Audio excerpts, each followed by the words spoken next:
लड़की से इतना प्यार करता था ना मेंटली, उसके प्यार में पागल हो गया था। ठीक है, बाद में इसकी मम्मा ने इसको समझाया कि बेटा प्यार शार इस चीज कुछ नहीं होता, लड़कियां धोखे ही देती। ओ सर सच बोल रहे के हाल है? ठीक हो रुखसाना, फरजाना, मुनीर, मुदत्तर। केमिस्ट्री पढ़ेगा बशीरा, ए बशीर।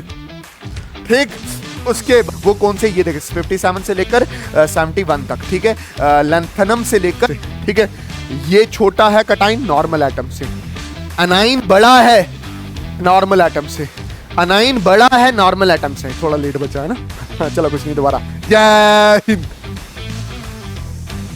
हाय एवरीवन, अस्सलाम वालेकुम व रहमतुल्लाहि व बरकातुहू। नमस्ते, सत श्री अकाल, के हाल है? ठीक हो रुखसाना, फरजाना, मुनीर, मुदस्सिर, नाजिया, आसिया, राहुल, करण, पीयूष, उत्कर्ष, सरदीप सिंह, आशीष, गड्डू, नजीर, मेरा फेवरेट बशीर। पढ़ रहे हो ना? आपको पता है आपका 8 तारीख को एग्जाम है, मैं भी आपके साथ मेहनत कर रहा हूं। प्लीज आप भी मेहनत करो ताकि आपका पेपर बहुत बहुत बहुत अच्छा हो जाए।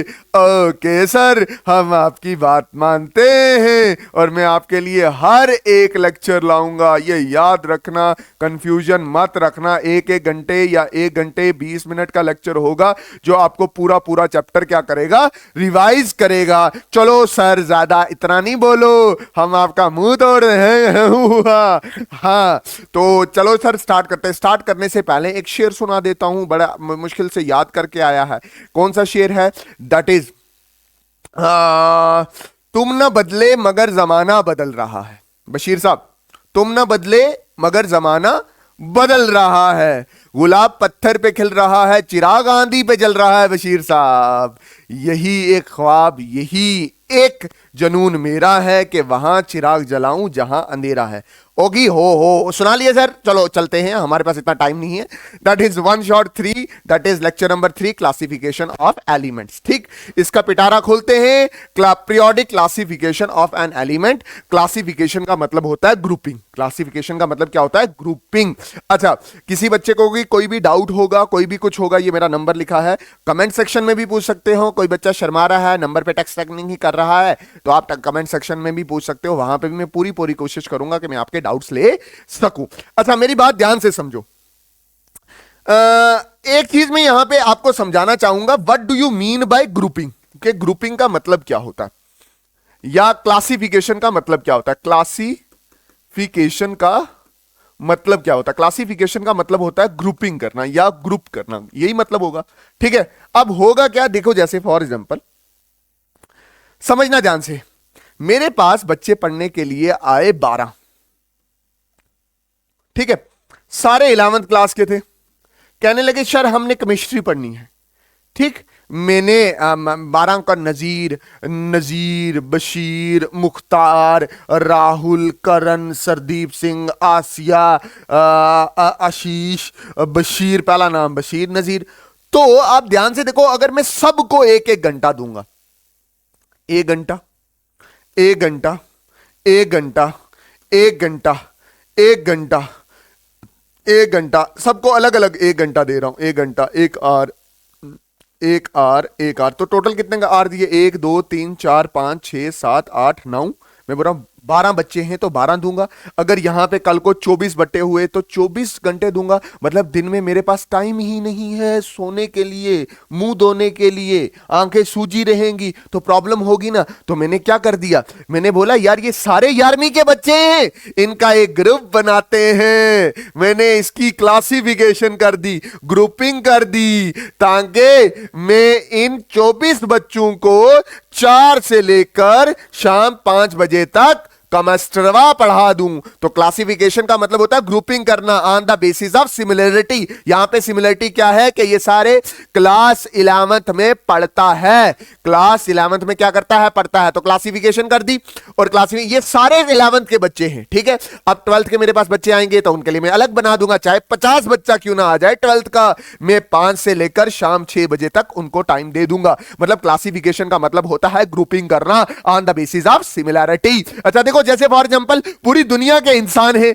पूरी दुनिया के इंसान हैं कि नहीं है? पूरी दुनिया के इंसान हैं, हम सबको एक ही ग्रुप में कैटेगराइज कर देते कि ये सारे ह्यूमंस हैं। ठीक है, एक ह्यूमन की स्टडी करोगे बाकी सब की हो जाएगी। समझ आया कि नहीं आया? मतलब जब डॉक्टर बनता है कोई भी तो एक ही इंसान की स्टडी की जाती है तो पूरे इंसानों का अंदाजा लगा दिया जाता है। वैसे ही एलिमेंट्स जो हैं वो बहुत सारे हैं, 118 हैं अभी तक। तो हम उनको अलग अलग कैटेगरी में कर देंगे। जिस कैटेगरी में एक की स्टडी कर लेंगे बाकी सबकी स्टडी खुद ब खुद हो जाएगी। बशीर साहब, very good sir, very good sir, I salute you sir. Okay okay, बात अच्छे से समझना। अच्छा मेरी बात ध्यान से रखना। इन क्लास 9th या पहले चैप्टर में भी हमने पढ़ा है कि पूरी दुनिया या कायनात एलिमेंट, कंपाउंड्स और मिक्सचर की बनी होती है बशीर साहब। अभी हमने एलिमेंट्स देखने हैं कि एलिमेंट्स होते कितने हैं और उसी की क्लासिफिकेशन पढ़नी है। डू यू नो बशीर साहब how many elements known till date? मेरी तरफ ध्यान दो ना बशीर साहब, कि अभी तक आपको पता है कि कितने एलिमेंट्स हैं पूरी पूरी पूरी कायनात में? तो वो हैं that is 118। All these element have different property. सारे के सारे एलिमेंट्स की डिफरेंट डिफरेंट प्रॉपर्टीज होती है। Out of these 18 only 94 are naturally occurring elements. 118 element है। कितने? 118 एलिमेंट्स है। 118 एलिमेंट है, उसमें से 94 क्या है? नेचुरली अकरिंग एलिमेंट हैं। ठीक है, इतने सारों को आप पढ़ोगे, मतलब एक एलिमेंट को 1 साल लगाया, 118 साल लग जाएंगे। तो 118 साल आपके पास हैं तो आप क्या कर लो, सिंपली उसकी ग्रुपिंग कर लो। ग्रुपिंग को ही क्लासिफिकेशन कहते हैं। As different elements were being discovered, scientists gathered more and more information about the properties of these elements. देखो शुरू शुरू में हमारे पास कुछ ही एलिमेंट पता थे। शुरू शुरू में हमें एक एलिमेंट पता था, 2 पता थे, 3 थे, फिर 10 हुए, फिर 15 हुए, पर फिर 18 हुए, फिर 54 हुए, फिर 63 हुए, आज हमारे पास 118। आस्ता आस्ता हमें एलिमेंट पता चले हैं और आस्ता आस्ता ही हमने उनकी क्या की है? ग्रुपिंग की है। They found in a difficult to organize all that was known about that time. और उस वक्त ना एलिमेंट्स को ना, नवी घड़ी है मेरे पास, बलती भी है, और ये स्वेटर मेरे स्टूडेंट ने मुझे गिफ्ट दी थी, उसका नाम है आतिफ। ठीक है, they found it difficult to organise all that was known about the element. और वो एलिमेंट्स, जैसे फॉर एग्जांपल ज्यादा एलिमेंट हो रहे थे ना, उनको संभालना मुश्किल पड़ रहा था। ठीक है, एक की स्टडी करते थे तो ज्यादा टाइम लग जाता था, तो वो सोच रहे थे यार कुछ सिमिलर एलिमेंट को ग्रुप कर लें ताकि एक ही स्टडी करें, बाकी सबकी खुद ब खुद हो जाए। They started looking for some pattern in their properties. ठीक है, on the basis of which they could study such a large number of element with a ease. ये हमारा बशीर साहब केमिस्ट्री पढ़ेगा बशीरा, बशीर। ठीक, उसके बाद है need for classification. Need for classification का मतलब क्या है? क्लासिफिकेशन क्यों की जाती है, ग्रुपिंग क्यों की जाती है? क्योंकि क्लासिफिकेशन हमारा टाइम वह बचाती है। क्लासिफिकेशन हमारा क्या करती है? Classification make the study of element easy. ठीक है, help us to understand the properties of the element and their compounds. ठीक है, उनकी प्रॉपर्टीज को अच्छे से समझाने में मदद करती है, उसके कंपाउंड को अच्छे से समझाने में मदद करती है, और मोस्ट इंपॉर्टेंट हमारा टाइम सेव करती है। जो काम हम सालों में करेंगे वो हम तकरीबन 6 महीने में कर सकते हैं। Help to compare and differentiate the properties of element and compound from their different groups. मतलब एक एलिमेंट और दूसरे एलिमेंट की प्रॉपर्टीज किस तरह से अलग अलग हैं वो भी डिफरेंशिएट करती है। Help to keep the element with the similar properties, और जो सिमिलर प्रॉपर्टीज है उनको इकट्ठे रखने में मदद करती है। That's important. Early attempt at the classification of element. Classification of element कोई अभी से शुरू नहीं हो रहा, ये हिस्ट्री है इसकी। मतलब जब साइंटिस्टों ने ज्यादा एलिमेंट आते हुए या डिस्कवर होते हुए देखा तो बशीर साहब उन्होंने ये सोचा कि यार कल को हमें प्रॉब्लम हो सकता है, कल को हमारे पास 1000 एलिमेंट आ गया तो कैसे पढ़ेंगे, कैसे बच्चे याद रखेंगे। तो तब उन्होंने सोचा कि हम सिमिलर एलिमेंट्स को इकट्ठे रखते हैं। शुरू शुरू में the first attempt classified the element resulting the grouping them element as a metals and as a non metal. कैसे कैसे उसने क्लासिफाई किया? या मेटल्स होंगे या वो क्या होंगे? नॉन मेटल्स होंगे बशीर साहब। ठीक, अच्छा सबसे पहले डॉबनियर ट्रियाड्स आए। डॉबनियर ट्रियाड्स क्या किया? इसने एलिमेंट्स को 3-3 ग्रुप में रखा। 1817 में John Wolfgang Dobereiner, a German chemist जहां से हमारा आइंस्टाइन था, made an attempt to arrange the element with the similar properties into a having a group of 3। He called them as a group of 3 that is a triad. ये हमारी प्यारी सी शक्ल बात समझ आई कि नहीं आई? और इसके बाद Dobereiner showed when the three elements in a triads are arrange in the order of their increasing atomic masses. Elements किस तरह से अरेंज है? In the increasing order of their atomic masses. जैसे फॉर एग्जांपल ये है हमारे पास, ठीक है, तीन बनाए हैं, क्लोरीन, ब्रोमीन एंड आयोडीन। ये तीन ट्रायड्स हैं, ये एक ट्रायड के तीन एलिमेंट हैं जिनमें एलिमेंट अरेंज है in the increasing order of their atomic masses. और इसने ये क्या कहा कि atomic mass of the middle element, जो एटॉमिक मास होगा किसका? बीच वाले एलिमेंट का, ये बीच वाले एलिमेंट का, वो इसका और इसका मीन होगा। मतलब ये कितना है? 35.5, ये कितना है? 127। 35.5 प्लस 127 डिवाइडेड बाय 2, तो आंसर कितना आ जाएगा? 80। कैलकुलेट करके देख लेना। Average atomic mass of the other two element, बीच वाले का अदर टू के क्या होगा?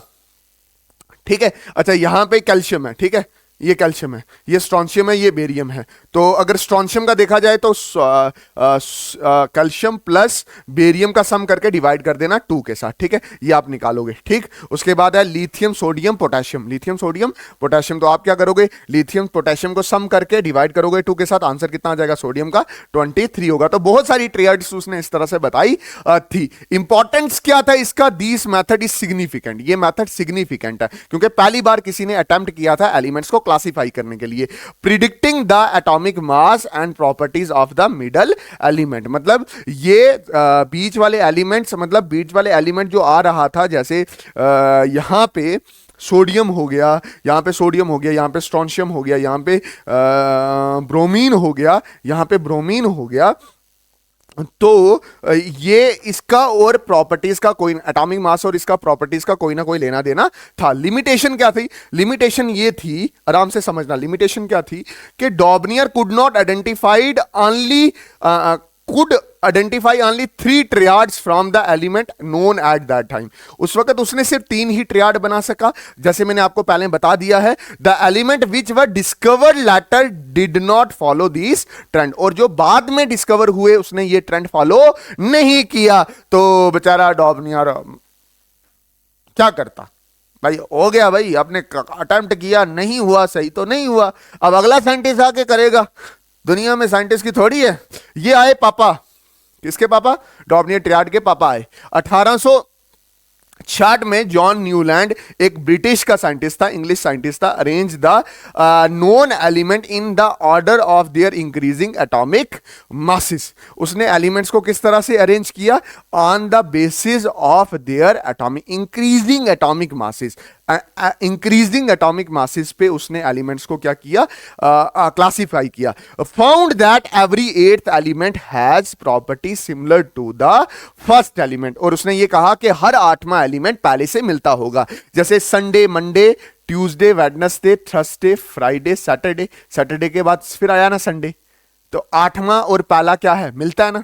तो वैसे ही उसने ऐसे सुर देखे क्या, जैसे छा रे गा मा पा दा नी, फिर दोबारा सा आया ना, तो सा सा, ये पहला, दूसरा, तीसरा, चौथा, 5वां, 6वां, 7वां और 8वां आपस में क्या करता है? मिलता है। तो इसको एक ही कैटेगरी में रखा गया, जिसको बोलते हैं लॉ ऑफ ऑक्टेव्स। ऑक्टेव्स का मतलब होता है सार, शुरू वाला ला दिया था न्यूलैंड ने, ठीक है। और उसने ये बोला, इधर देखो, सा रे गा मा पा दा नी, सा है ना दोबारा। तो देखो हाइड्रोजन, फ्लोरीन, क्लोरीन, इन सब की प्रॉपर्टीज क्या? Same.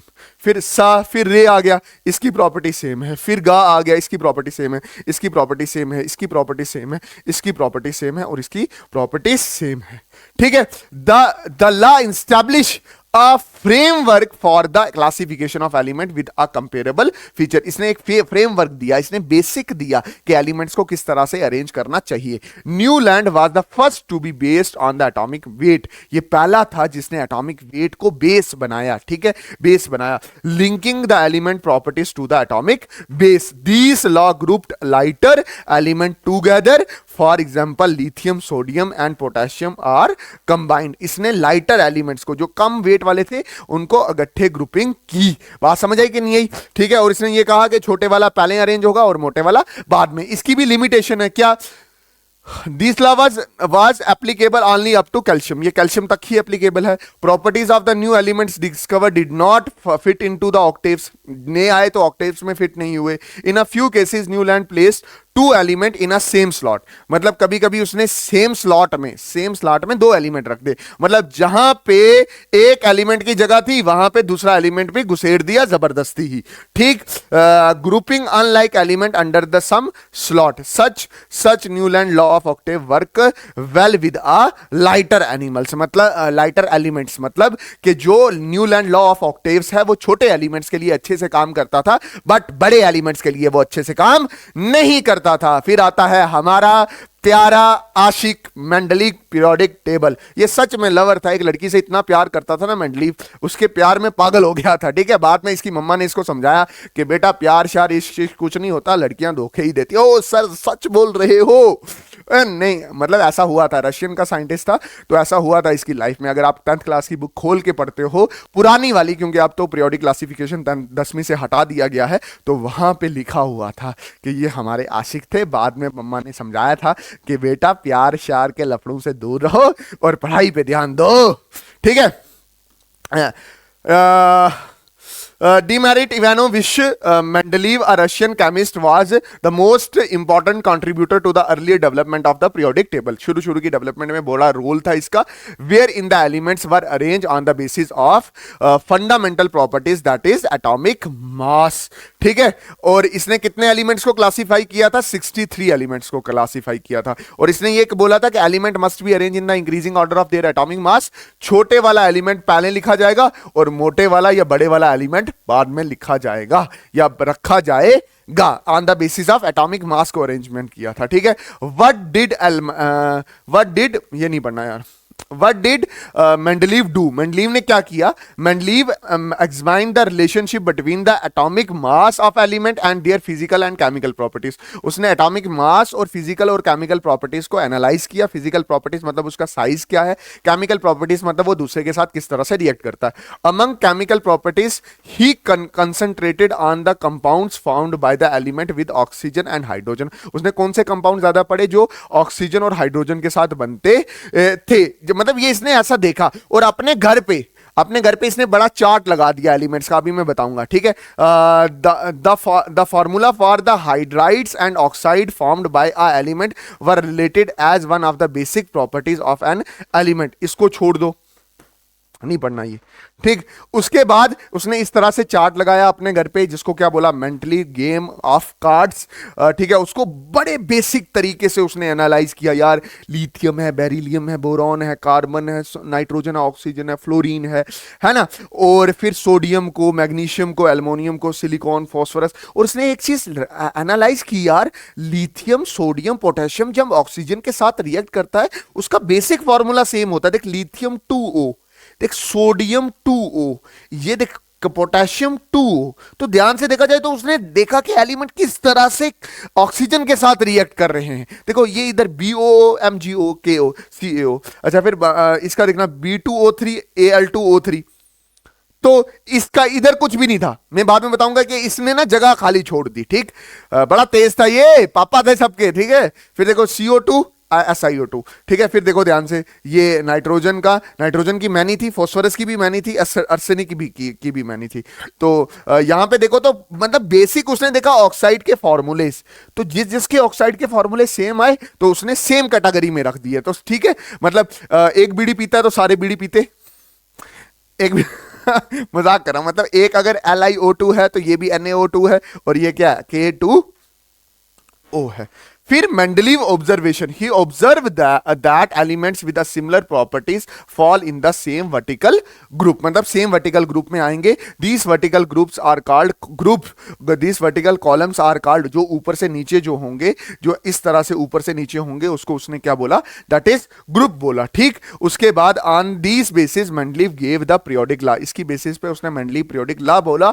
The properties of the elements are the periodic function of their atomic masses, properties, कि जो प्रॉपर्टीज होंगी वो फंक्शन होगा किसका, दैट इज एटॉमिक मास का। वो किसका फंक्शन है, periodic properties of element is the function of atomic mass। और उसने इस तरह से एलिमेंट को क्या किया, और मतलब ये सामने जो आपके पास टेबल है ये पीरियोडिक टेबल है। जैसे पीरियोडिक टेबल किसका, मेंडलीव का। ध्यान से देखो तो ये देखो हाइड्रोजन पहले इसका मास कम है, फिर लिथियम आया, फिर उसका मास ज्यादा आया, फिर उस और मास आया 9 10 12 14 15 एंड फ्लोरीन। ठीक है, समझ आया कि नहीं आया? अच्छा, उसके बाद उसने अब क्या है, feature of Mendeleev periodic table. ठीक, मेंडलीव पीरियोडिक टेबल के फीचर क्या हैं?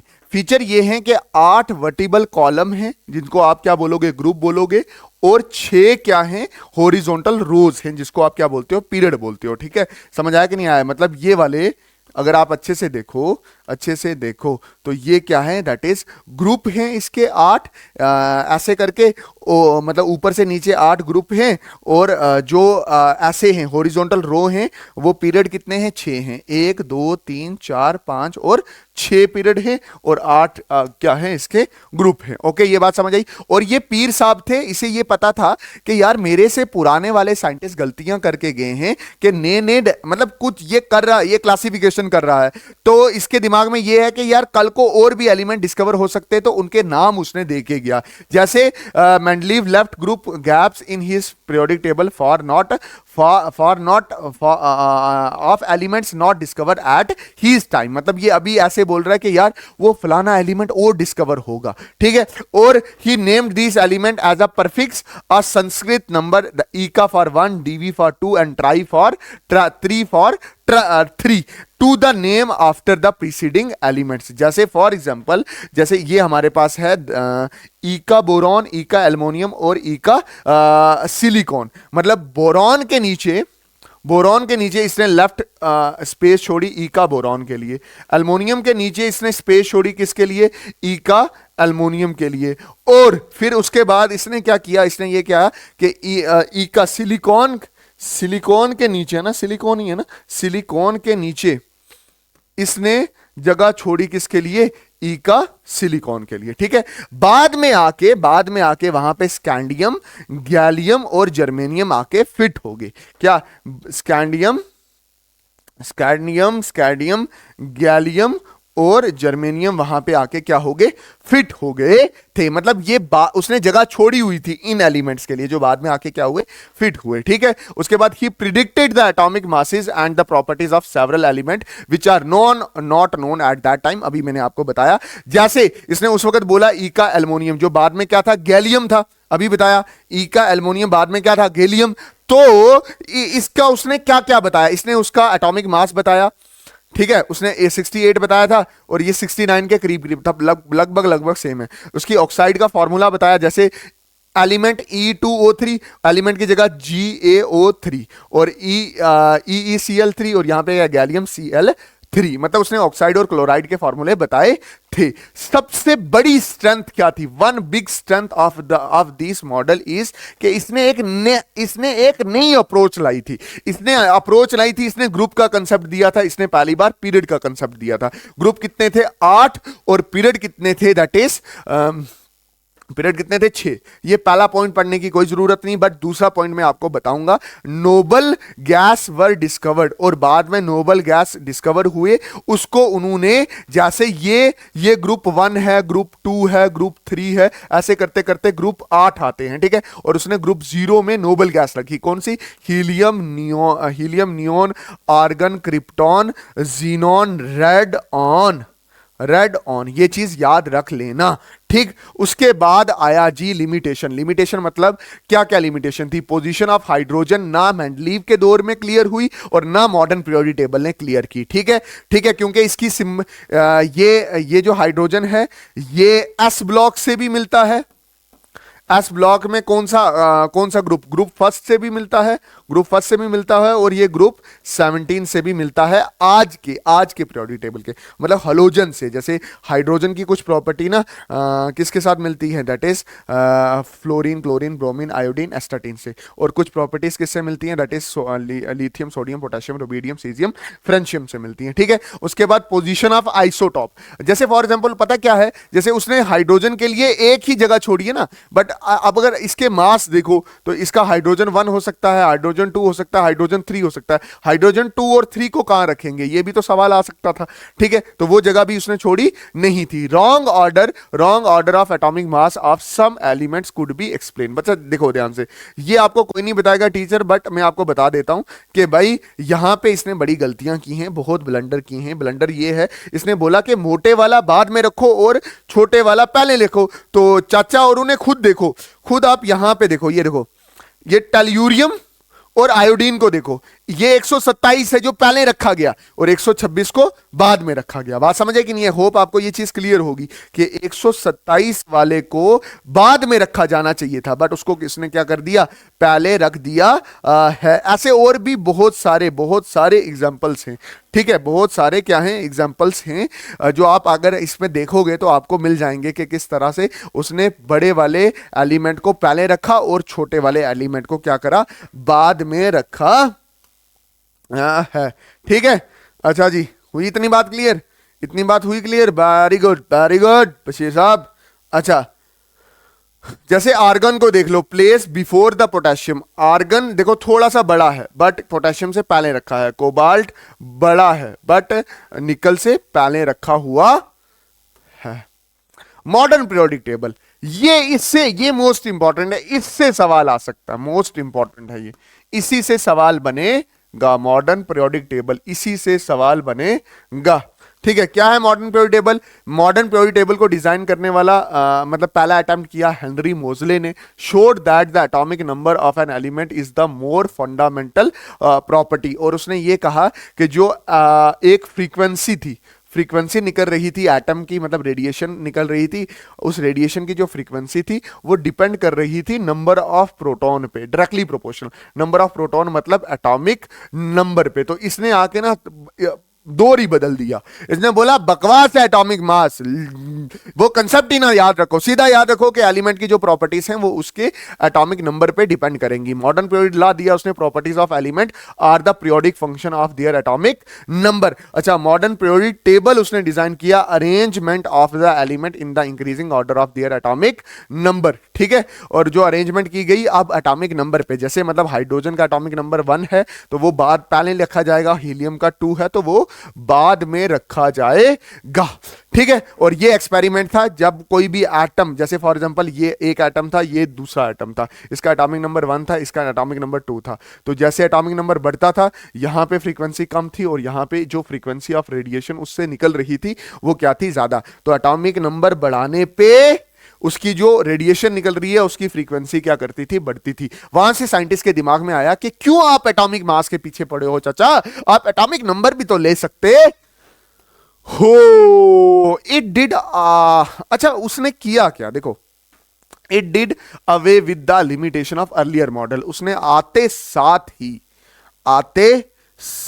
ही जो पुराने पीरियोडिक टेबल की गलतियां थी उसको उखाड़ के बाहर फेंक दिया।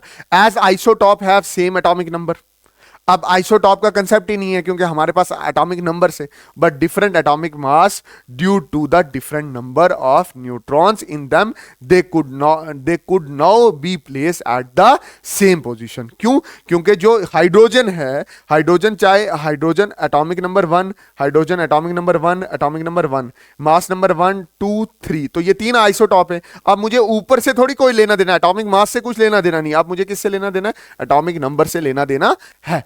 Prediction of properties of element could be made with more precise when the elements were arranged on the basis of increasing atomic number। मतलब ये atomic number लेने से चीजें और आसान हो चुकी हैं, प्रॉपर्टीज को प्रिडिक्ट करना और ज्यादा आसान हो गया कि मतलब एक एलिमेंट का साइज अगर ये है तो नेक्स्ट वाले एलिमेंट का क्या साइज होगा, अगर एक की प्रॉपर्टी ये है तो नेक्स्ट वाले एलिमेंट की क्या प्रॉपर्टी होंगी। ये हमारे पास आ गया जी न्यूक्लियस, और ये इलेक्ट्रॉन शक शक शक शक शक मूव करता हुआ। It did way the limitation of earlier method, अभी बताया position of hydrogen was sorted, position of hydrogen sorted है, मतलब मैंने आपको अभी कुछ बोला था कि अभी भी पोजीशन ऑफ हाइड्रोजन जो है वो अनसर्टन है मॉडर्न पीरियोडिक टेबल में, ये सत्य है, बट यहां पे सॉर्टेड क्यों है मैं आगे चल के आपके साथ बात करूंगा, ठीक है। अच्छा, ये हमारे पास मॉडर्न पीरियोडिक टेबल है, इसी को long form of periodic table बोलते हैं। इसमें एक किसी साइंटिस्ट की कंट्रीब्यूशन नहीं है, यहाँ पे बोर साहब ने भी बोरी रूल लगता है, मोजले की भी कंट्रीब्यूशन है, ठीक है, और भी बहुत सारे साइंटिस्ट की कंट्रीब्यूशन है, ठीक है। This table has 18 vertical columns known as groups and 7 horizontal rows known as period.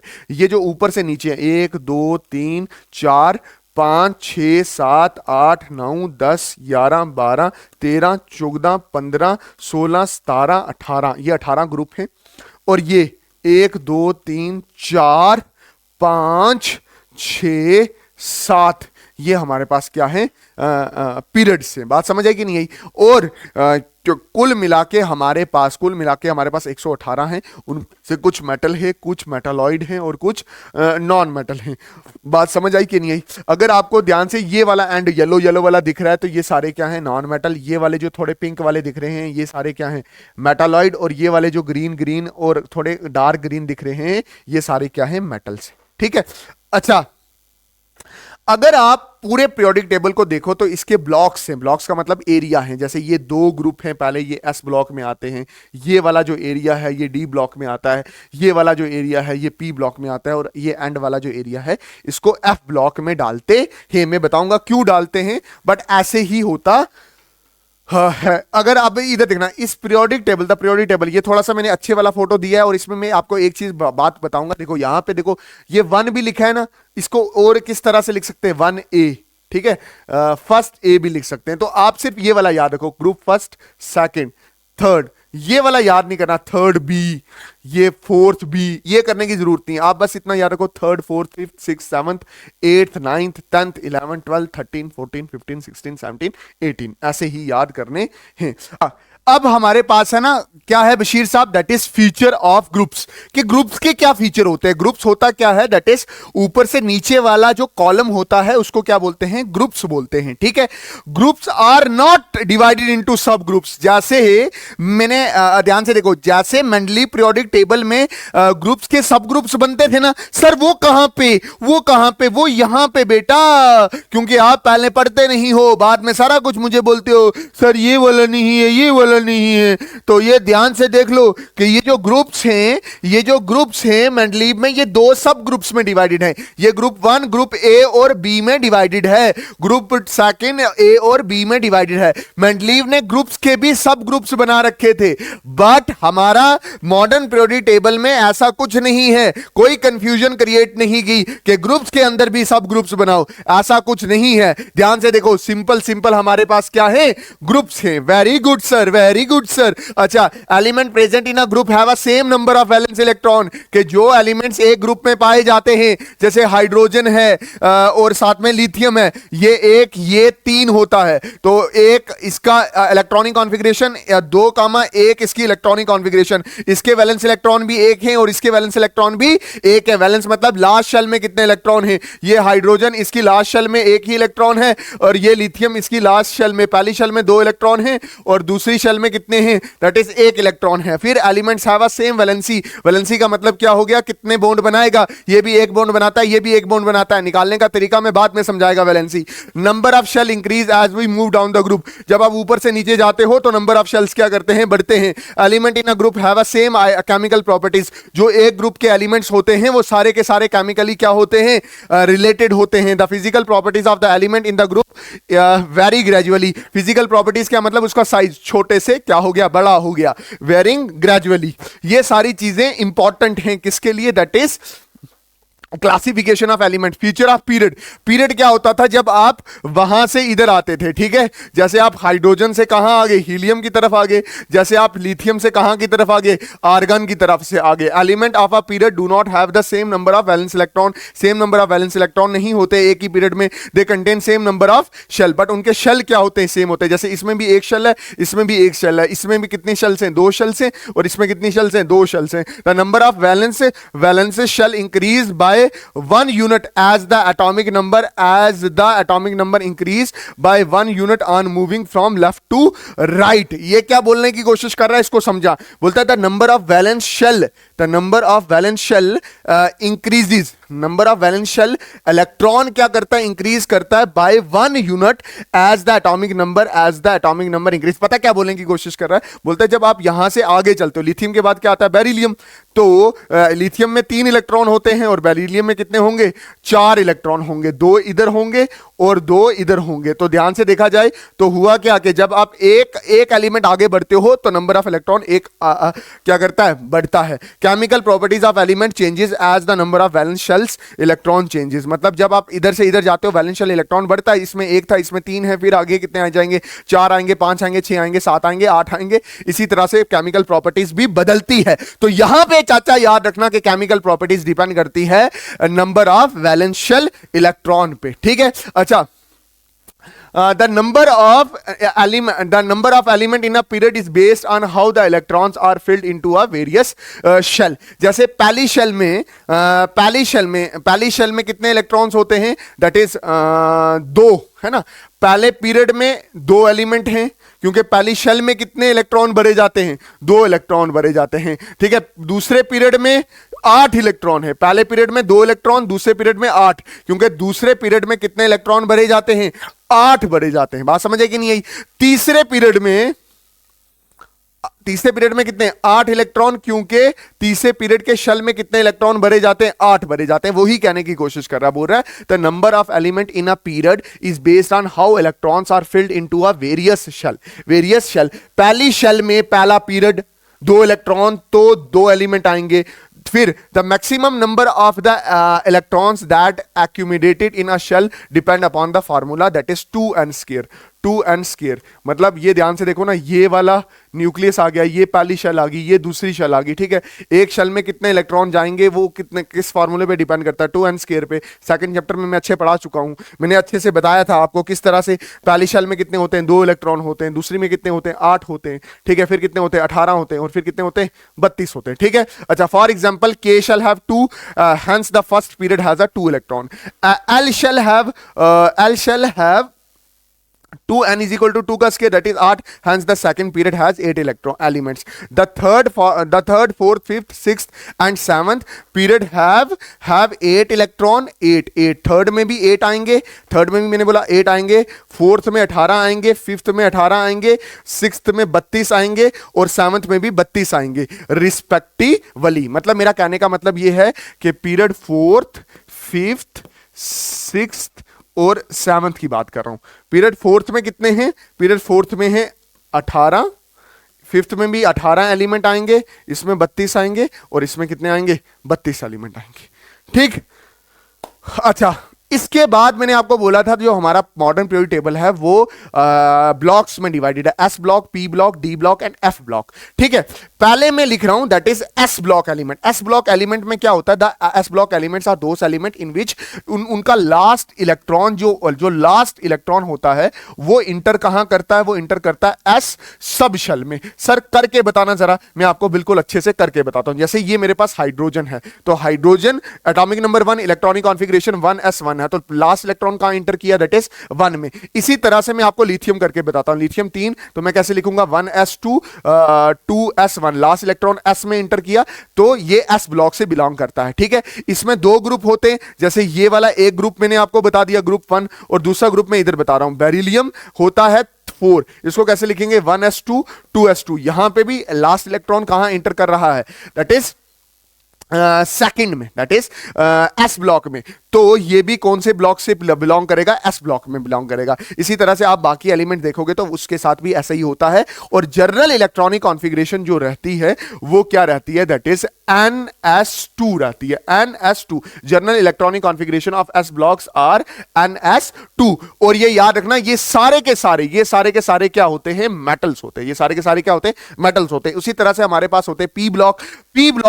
p block में एलिमेंट्स वो वाले आते हैं जिनमें last electron p sub shell में ऐड करता है। जैसे कार्बन 6 है तो मैं कैसे लिखूंगा? 1s2 2s2 2p2। तो लास्ट इलेक्ट्रॉन p में, तो ये क्या हो गया? दैट इज कौन से ब्लॉक से बिलोंग करते हैं? दैट इज p ब्लॉक से बिलोंग करते हैं। इसमें बहुत सारे एलिमेंट आते हैं। इसमें मेटल भी आ सकते हैं, इसमें नॉन मेटल भी आते हैं, इसमें मेटलॉइड भी आते हैं, ठीक है। और इसकी जनरल इलेक्ट्रॉनिक कॉन्फ़िगरेशन क्या रहती है? That is NS2 NP2। देखो ये देखो NS2 और NP 1 से लेकर 6 तक हो सकते हैं। और इसके जो इस ब्लॉक के कितने ग्रुप्स होते हैं? इस ब्लॉक के होते हैं 6 ग्रुप। कितने के होते हैं? ग्रुप 6। कौन कौन सा? 13, 14, 15, 16 और 17, ठीक है।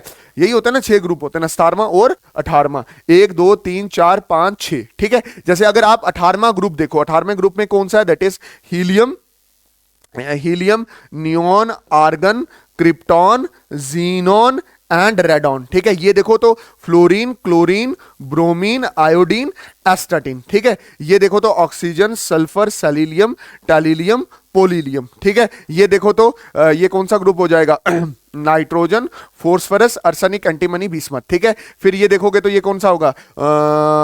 इससे पहले होता carbon, silicon, germanium, tin, lead. फिर क्या रहा? Boron, aluminium, gallium. तो ये इस तरह से हमारे पास 6 ग्रुप होते हैं, 6 ग्रुप होते हैं, 6 ग्रुप होते हैं। बहुत अच्छे से जो मेरे पास ऑफलाइन बच्चे ट्यूशन पढ़ते हैं, मैंने बहुत अच्छे से उनको ये बता भी रखा है कि किस तरह से ये अरेंज होते हैं। अच्छा, मेरी बात ध्यान से समझना। जैसे ये जो 18 ग्रुप है ना, इसका एक स्पेशल नेम है, दैट इज नोबल गैस। क्या बोलते हैं इसको? नोबल गैस, ठीक है। इसको बोलते हैं हलोजन, हलोजन। इसको बोलते हैं चलकोजन, चलकोजन। इसको बोलते हैं नाइट्रोजन फैमिली, इसको बोलते हैं कार्बन फैमिली, और इसको बोलते हैं बोरॉन की फैमिली।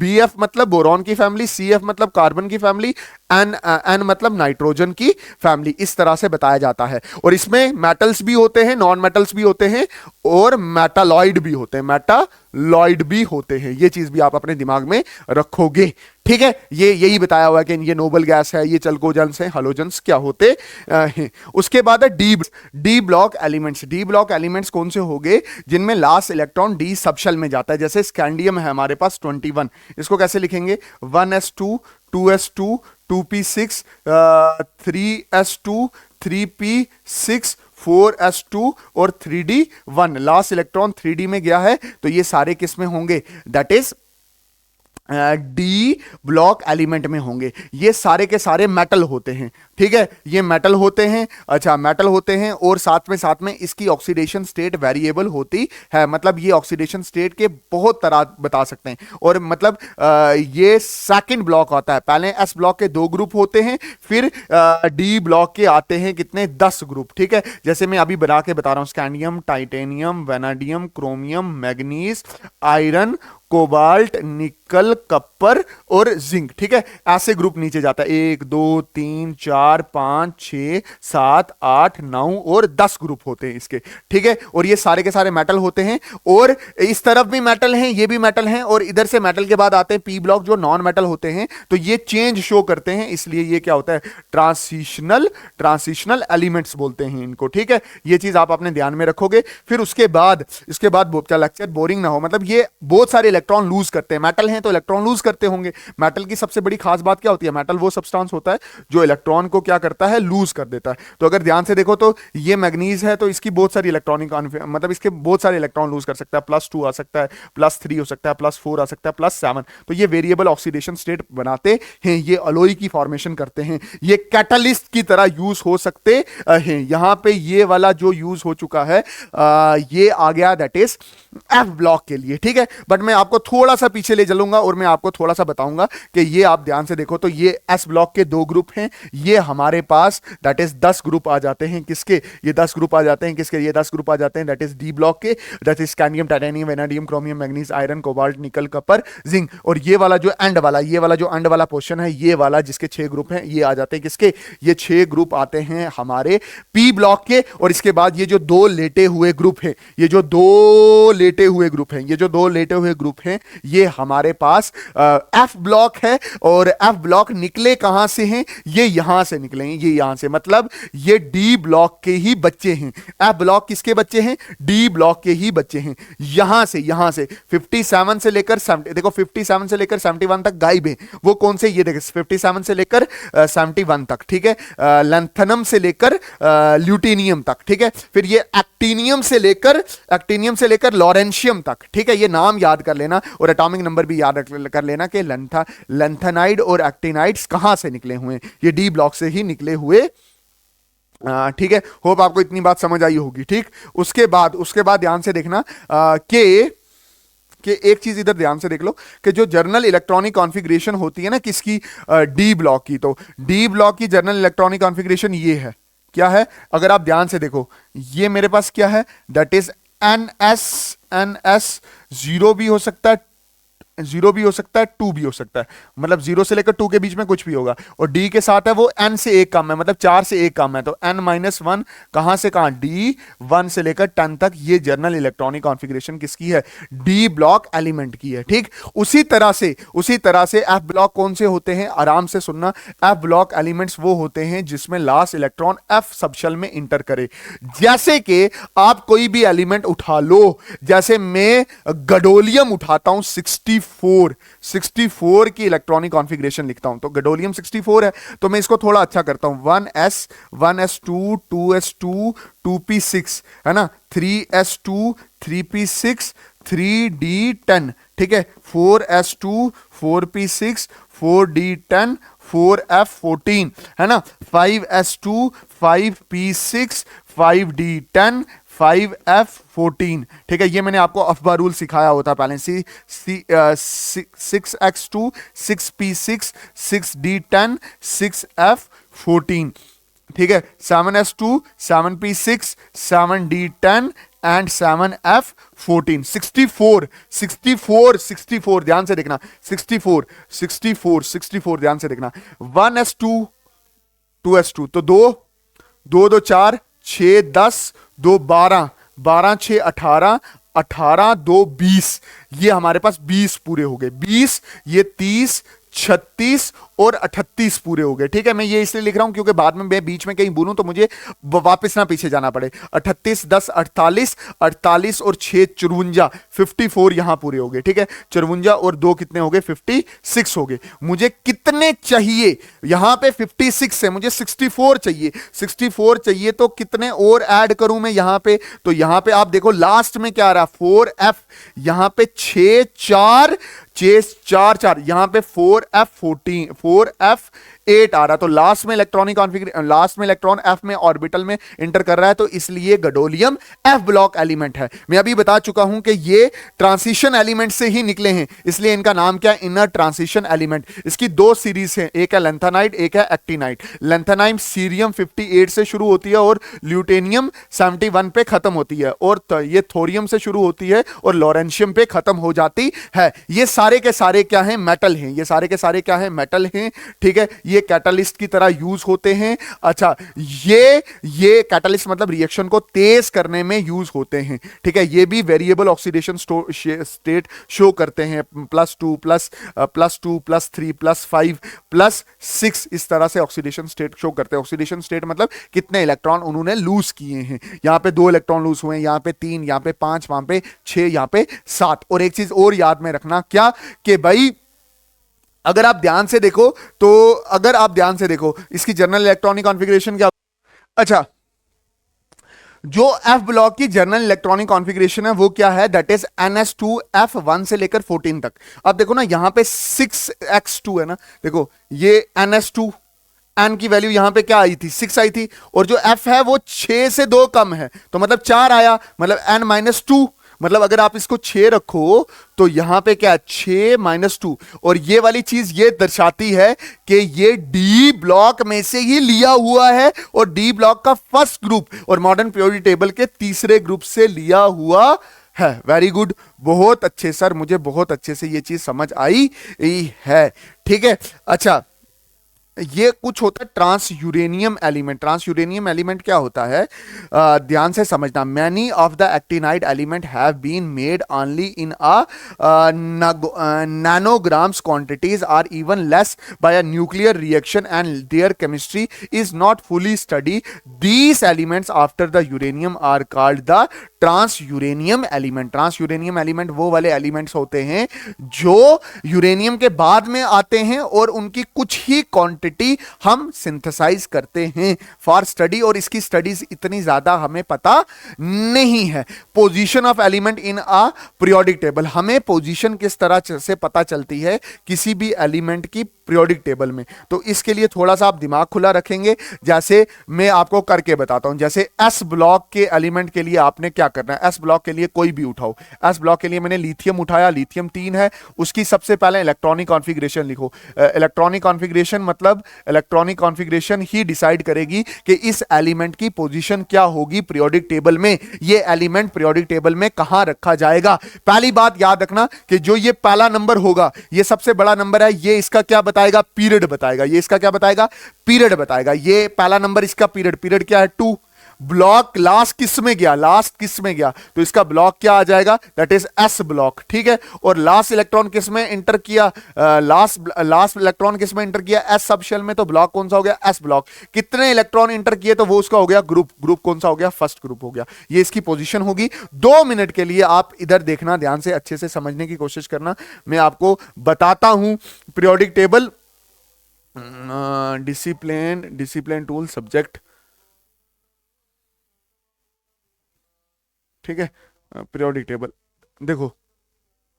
अभी लिथियम देखना, अभी लिथियम देखो, ये लिथियम है, इसकी पोजीशन ये है, इसका पीरियड क्या है, इसका पीरियड सर जी, इसका पीरियड है हमारे पास 2 है ना, इसका पीरियड 2 है, पीरियड 2 है। ब्लॉक कौन सा है, एस ब्लॉक में ही आता है, और ग्रुप कौन सा है, पहला। ये इसकी क्या होगी, पोजीशन होगी। तो मतलब इलेक्ट्रॉनिक कॉन्फ़िगरेशन ही हमें पोजीशन बताती है किसी भी एलिमेंट का। देखा, इलेक्ट्रॉनिक कॉन्फ़िगरेशन क्या क्या बता सकती है, इलेक्ट्रॉन किस तरह से अरेंज है एटम के अंदर, और उस एलिमेंट की पोजीशन क्या रहेगी। उसी तरह से दूसरा, उसी तरह से पी ब्लॉक, पी ब्लॉक का कोई एलिमेंट ले लेते हैं। पी ब्लॉक का मैंने लिया कार्बन 6, तो देखो 1s2 2s2 2p2। अब ध्यान से समझना, जो सबसे बड़ा नंबर होगा वो उसका क्या देगा, पीरियड, वो उसका क्या देगा, पीरियड। तो मैंने ये इसका पीरियड लिख दिया 2। ठीक है, किस सबशेल में गया वो उसका देगा ब्लॉक, तो ब्लॉक कौन सा, पी ब्लॉक।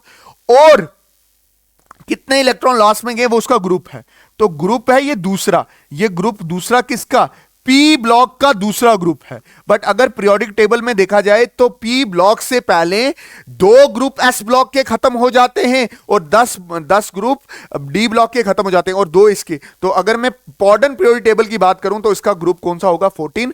2 मिनट के लिए, 2 मिनट के लिए हम पीरियोडिक टेबल निकालते हैं। ये मैंने पीरियोडिक टेबल निकाला, इसको मैंने छुपा दिया। ये कार्बन है हमारा, ये कार्बन, कार्बन का पीरियड कौन सा है, दूसरा पीरियड है, सर निकाल दिया। ब्लॉक कौन सा है, पी ब्लॉक है, सर निकाल दिया। Sir sir sir sir P P P P P block का कौन सा ग्रुप है, दैट इज पहला ग्रुप, दूसरा ग्रुप है। ठीक है, और उससे पहले आपको पता है 12 ग्रुप खत्म हो चुके हैं, तो 12 इस 2 में हमेशा ऐड करने पड़ेंगे। पी ब्लॉक के केस में 12 हमेशा 2 में ऐड करने पड़ते हैं। Very good sir, very good, very good, very good, बहुत अच्छे, बहुत अच्छे, बहुत अच्छे। चलें आगे, चलो आगे चलते हैं। अच्छा, इसी तरह से अगर आपसे कोई पूछे कि डी ब्लॉक का निकालो, किसका निकालो, डी ब्लॉक एलिमेंट की पोजीशन निकालो, डी ब्लॉक एलिमेंट की पोजीशन निकालो, तो मैं क्या लिखूंगा, जैसे मैंने लिखा स्कैंडियम 21, स्कैंडियम 21 को कैसे लिखूंगा, 1s2 2s2 2p6 3s2 3p6 4s2 3d1। सबसे बड़ा नंबर कौन सा, 4, तो इसका पीरियड कितना हो जाएगा, 4।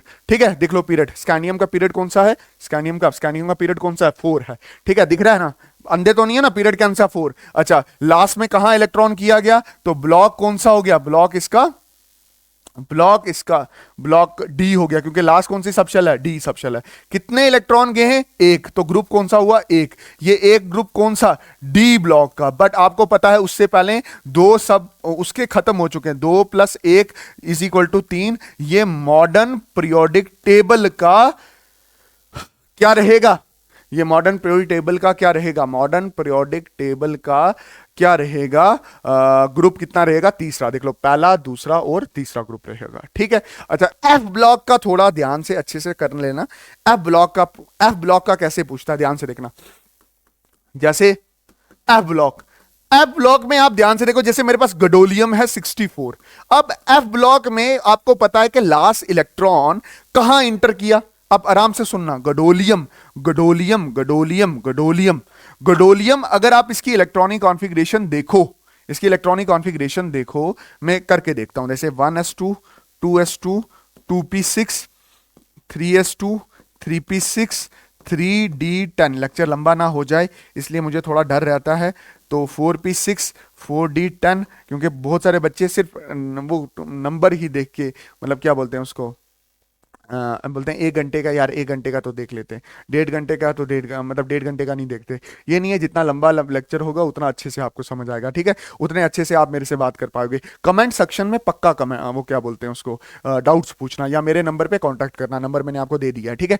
4f14 5s2 5p6 5d10 5f14, ठीक है। 6s2 6p6 6d10 6f14 7s2 7p6 7d10 7f14। और अब ध्यान से समझो अच्छे से समझना। देखो, ये गडोलियम 64 है, 2 2 4 6 10 2 12 6 18 18 2 20 बुलेना इसलिए लिख दिया।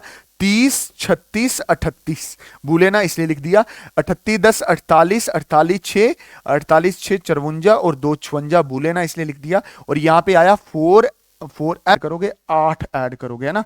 8 अगर आप ऐड करो ना, 56 और 4 कितने हो जाएंगे, 60 60 और 4 कितने हो जाएंगे, 60 और 4 दैट इज 64, है ना। 56 और 4 और हाँ, ठीक है, ये हो गया, ठीक है। इससे आपको पता क्या चला, देखो सबसे बड़ा नंबर क्या है, सबसे नंबर बड़ा है दैट इज 6s2 और फिर 4f14 है, सबसे बड़ा नंबर है 6, तो इसका पीरियड क्या है 6, ठीक है। लास्ट इलेक्ट्रॉन कहां के इंटर किया है, एफ सबशेल में, तो इसका ब्लॉक क्या है, एफ। और इसका जो एफ ब्लॉक होता है, इसके ग्रुप जो होते हैं, इसका जो ग्रुप होता है वो हमेशा हमेशा, इसका जो ग्रुप होता है वो हमेशा हमेशा कौन सा होता है, तीसरा ग्रुप होता है। देखो, ये इस तीसरे ग्रुप से ही निकले हैं, तो एफ ब्लॉक क्या हमेशा हमेशा ग्रुप कौन से होंगे, तीसरा ग्रुप ही होगा, तीसरा ग्रुप ही होगा, ग्रुप कभी नहीं बदलता, तो ग्रुप के लिए कोई भी फॉर्मूला नहीं रखा गया। अच्छा, इसके बाद हमारे पास क्या टॉपिक है, that is nomenclature of element more than atomic number 100। More than atomic number 100 के लिए हमारे पास नॉमेनक्लेचर है। जैसे मेरे पास है, आप नाम करो दैट इज 101 का, ठीक है। 1 के लिए क्या लिखेंगे, अन लिखेंगे, क्या लिखेंगे, 1 के लिए लिखेंगे अन, क्या लिखेंगे, अन। 1 के लिए लिखा मैंने अन। 0 के लिए क्या लिखना है, 0 के लिए नाम है नील। फिर अन के लिए क्या है, अन, ठीक है। और आगे आपने प्लस में लगा देना है IUM, तो इसका नाम क्या होगा, अन नील अनियम। बात समझ है कि नहीं आई, तो मतलब जो 100 के बाद एलिमेंट होंगे ना, उसके नाम कैसे लिखे जाएंगे, इस रूल के अकॉर्डिंग लिखे जाएंगे। ये बोलता है हर एक डिजिट का अपना अपना नाम होता है, वो ऐड करते जाओ। जैसे 1 का होता है अन, 0 का होता है नील, और उसके बाद 1 का होता है अन, तो अन नील अनियम। बात समझे कि नहीं आई। 0 को बोलते हैं नील, 1 को बोलते हैं अन, 2 को बोलते हैं बाई, 3 को बोलते हैं ट्राई, 4 को बोलते हैं क्वाड, 5 को बोलते हैं पेंट, 6 को बोलते हैं हेक्स, 7 को बोलते हैं सेप्ट, 8 को बोलते हैं ऑक्ट, 9 को बोलते हैं ENN, ठीक है। बात समझे कि नहीं। देखो, जैसे अभी मैंने लिखा था अन नील अनियम, ठीक है। अच्छा, ये क्या है, अन नील बाइयम। बात समझे कि नहीं आई। तो ये नाम है जो आपने एक बार प्रैक्टिस करने हैं, ठीक है, ये याद रख लेना। मैं एक और करवा देता हूं आपको यहां पे, जैसे 104 का करवा देता हूं। 104, तो ये क्या है, अन, ये क्या है, नील, और 4 को क्या लिखते हैं, क्वाड, DIUM, IUM खुद से लगाना है, ठीक है। 103 का करवाऊं? 103 सुन लो, 103 ये क्या, एक है अन, नील, या ट्राई, फिर साथ में IUM। तो ये जो आई और आई दोनों वावल आ गए ना, तो ये आई जो हो जाएगा ये क्या हो जाएगा, ड्रॉप हो जाएगा। तो इसको कैसे लिखेंगे, अन नील, TRIUM। ये मैंने सारे नाम बता दिए, ये आपने खुद क्या करने, याद करने। देखो, element have tendency to gain one और more electron and forms negative ions are non metal. ठीक है, मैं इधर थोड़ा नॉन मेटल के बारे में बताने वाला हूं कि वो एलिमेंट्स जो इलेक्ट्रॉन गेन करते हैं वो क्या होते हैं, नॉन मेटल होते हैं। और ये क्या बनाते हैं, कटाइन बनाते हैं, अनाइन बनाते हैं। नेगेटिव होता है, अनाइन बनाते हैं। ठीक है, these are present on the right side of periodic table. ठीक है, ये right side of the periodic table में नॉन मेटल प्रेजेंट है। ठीक है, इवन के जो हाइड्रोजन है वो भी थोड़ा थोड़ा इलेक्ट्रॉन गेन करने की कोशिश करता है।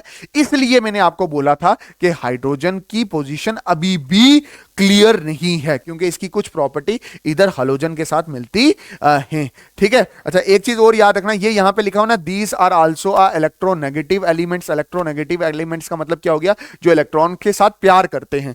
The non metallic character of the element is due to their electron accepting tendency. Non metallic क्यों होते हैं, क्योंकि वो इलेक्ट्रॉन को क्या करते हैं, एक्सेप्ट करते हैं। ठीक है, उसके बाद मेटालॉइड्स कौन से होते हैं, metalloids are the elements which exhibit properties of both metal and non metal. Sir non metal की प्रॉपर्टीज तो हमें पता है, बट मेटल की प्रॉपर्टी तो आपने बताई नहीं है, तो मेटल का भी सुन लो। मेटल कौन से होते हैं, याद रखना, मेटल्स वो होते हैं जो इलेक्ट्रॉन को लूज करना पसंद करते हैं। और वो कौन सी प्रॉपर्टी होती है, दैट इज ये क्या बनाते हैं, दैट इज कटाइन बनाते हैं। और ये इलेक्ट्रॉन को प्यार नहीं करते, ये इलेक्ट्रॉन्स को धोखा देते हैं और बाहर फेंक देते हैं। ठीक है, और वैसे ही नॉन मेटल क्या करता है, इलेक्ट्रॉन को एक्सेप्ट कर देता है। In a modern periodic table a zigzag line separated the metal from the non metal. ये जिगजैग लाइन है, ये कौन किसकी लाइन है, दैट इज मेटालॉइड की है। The border line elements boron, silicon, germanium, arsenic, antimony, tellurium and polonium are the intermediate in the property, so they are the metalloids are the semi metals. अच्छा, अब हमने क्या पढ़ना है, अब हमने सीखना है trends in a modern periodic table.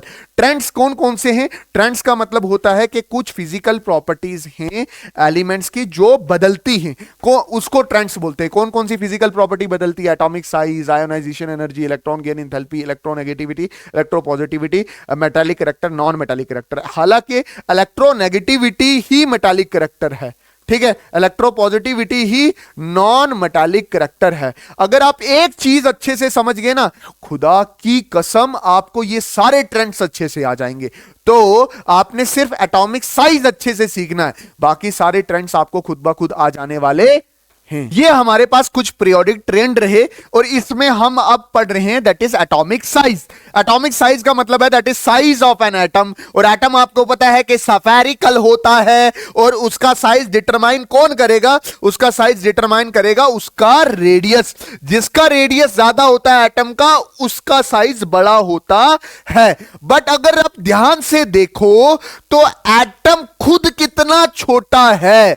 तो अगर आप अपने आप के हिसाब से देखो तो एटम का साइज है बहुत छोटा, बट हमने उसी एटम के साइज को स्टडी करना है जिसको आप क्या बोलोगे, एटॉमिक साइज। और एटॉमिक साइज को आप कैसे पढ़ोगे, कैसे डिटरमाइन करोगे कि एटम स्फेरिकल है, और उसका रेडियस डिसाइड करेगा कि एटम छोटा है कि मोटा है। रेडियस छोटा तो एटम छोटा, रेडियस बड़ा तो एटम बड़ा। ओके जी, अब मेरी बात ध्यान से समझो, मैं क्या बोल रहा हूं। ये जो एटॉमिक रेडियस होता है, ये क्या होता है, that is radius of an atom, but वो बहुत छोटा होता है। तो आप क्या करते हो, दो एटम को साथ जोड़ते हो। जब एटम एटम के साथ जुड़ता है तो वहां पे होती है बॉन्ड। बॉन्ड मतलब प्यार, लव। तो ये एटम एटम के साथ जोड़ दिया, तो ये जो डिस्टेंस छोटा है वो थोड़ा बड़ा हो गया। ठीक है, और उसके बीच के डिस्टेंस को हमने बोला इंटर एटॉमिक डिस्टेंस। क्या बोला इसको, इंटर एटॉमिक डिस्टेंस। उसी को आप क्या बोलते हो, बॉन्ड लेंथ। बॉन्ड लेंथ, क्या बोलते हैं इसको, बॉन्ड लेंथ। और इस बॉन्ड लेंथ को, बॉन्ड के बारे में हम चैप्टर नंबर 4 मतलब अगले चैप्टर में पढ़ेंगे। बट अब ध्यान से देखो, तो बॉन्ड कितने तरह की, 4 तरह की। Bond is covalent bond, ionic bond, metallic bond, van der Waal bond. बात समझे कि नहीं है? तो ये जरी लेंथ होगी, ये भी कितने तरह की, 4 तरह की, covalent bond length, ionic bond length, metallic bond length, van der Waal bond length. But denote हम डी से इस न्यूक्लियस से इस न्यूक्लियस तक लेंगे। और जो रेडियस होगा वो इसका क्या हो जाएगा, आधा हो जाएगा। तो मैं कोवेलेंट रेडियस सी आर को कैसे लिखूंगा, सी आर मतलब कोवेलेंट रेडियस, सी आर मतलब कोवेलेंट रेडियस। इस कोवेलेंट रेडियस को मैं कैसे लिखूंगा, सी आर मतलब half of D. Ionic radius को क्या लिखूंगा, हाफ ऑफ डी, इसका आधा लिखूंगा। उसी तरह से मेटालिक रेडियस को कैसे लिखूंगा, हाफ ऑफ डी, डी मतलब यहां से लेकर यहां तक की दूरी। और वैंडरवाल रेडियस को क्या लिखूंगा, हाफ ऑफ डी। होप आपको इतना पता चला होगा। ए बी सी मैया में पढ़ा या ना पढ़ा तेनू की मैया। ओके सर, अच्छा, एटॉमिक रेडियस डिपेंड करता है 3 फैक्टर पे। एक करेगा एनर्जी लेवल, जिसको आप क्या बोलोगे, दैट इज शेल के नंबर।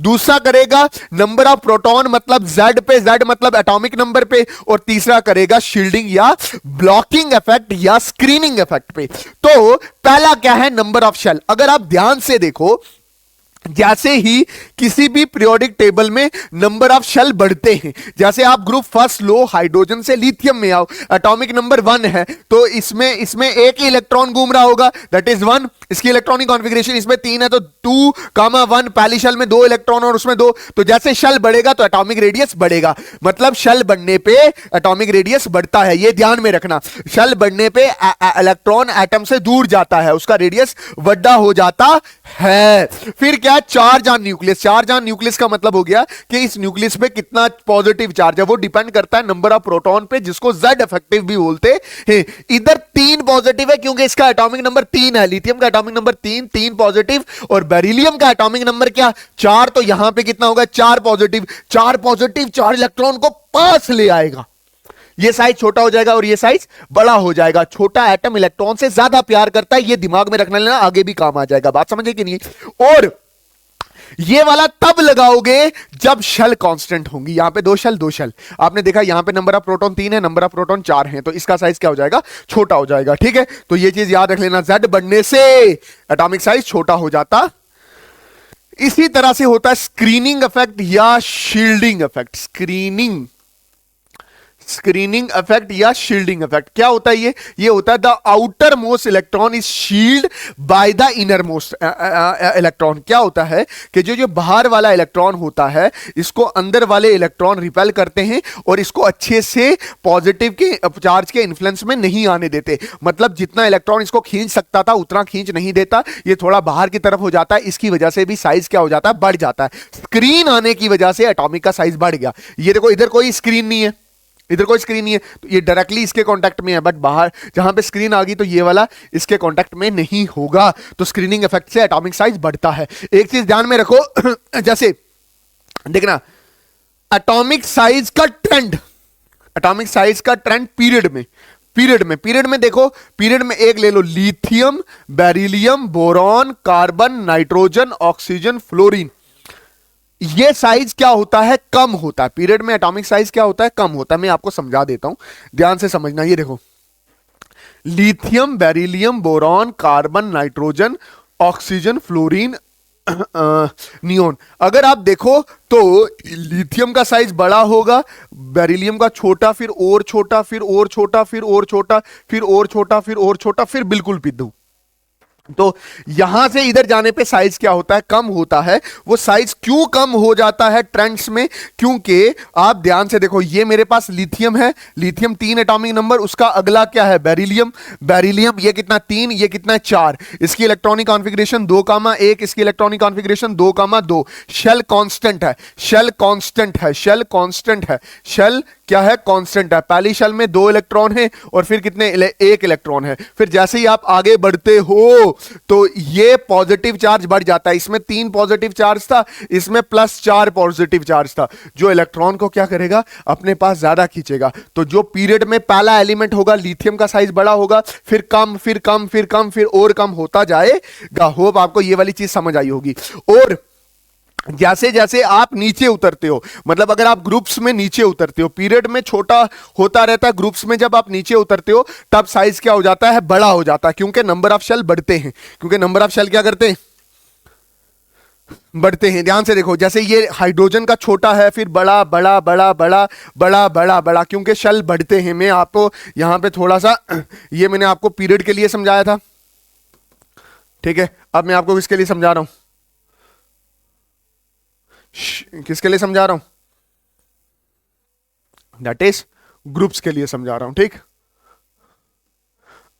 हाइड्रोजन एक ही शेल है, 1 एटॉमिक नंबर, 1 इलेक्ट्रॉन आएगा। लिथियम 3 है, तो 1 शेल फिर 2 शेल।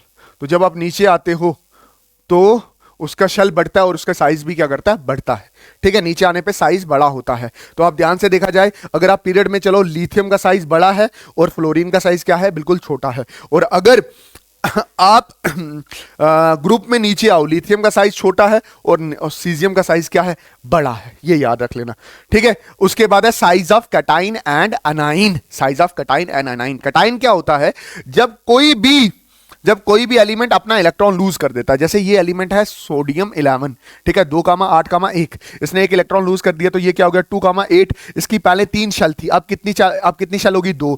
तो जो नॉर्मल एटम होता है उसका साइज बड़ा होता है एज कंपेयर टू कैटाइन, ये याद रख लेना, ठीक है। और एनाइन क्या होता है, जब कोई इलेक्ट्रॉन गेन करता है तो वो बनता है एनाइन। देखो इसके पास पहले कितने शेल थे, 2, अब कितने हो गए, पहले कितने शेल थे, 1, अब कितने हो गए, 2। तो इसका साइज क्या बढ़ गया, एनाइन का साइज क्या कर गया, बढ़ गया।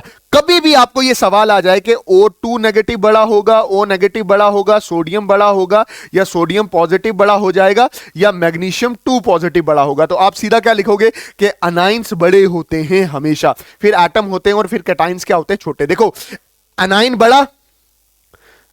बड़ा है नॉर्मल एटम से, नॉर्मल एटम बड़ा है किससे, कैटाइन से। इतनी बात आप ध्यान में रख लेना, ठीक है। जैसे ये देखो, ये कैटाइन छोटा है नॉर्मल एटम से, ठीक है, ये छोटा है कैटाइन नॉर्मल एटम से।